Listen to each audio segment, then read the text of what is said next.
This is a simple fix. Your HDMI is not going to be supported through your amplifier. It'll say HDCP.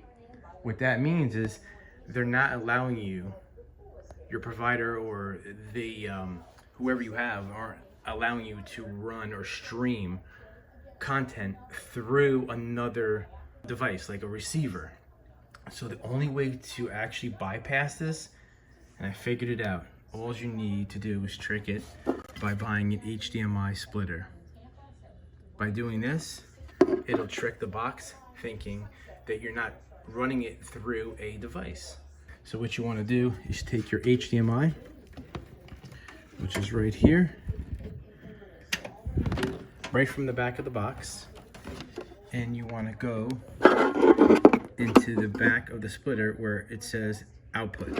You want to run the HDMI from the box, in this case it's the cable box, into the splitter where it says input.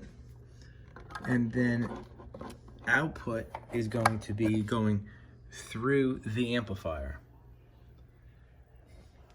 And that'll give you your signal, and you'll bypass the HDCP error on your screen.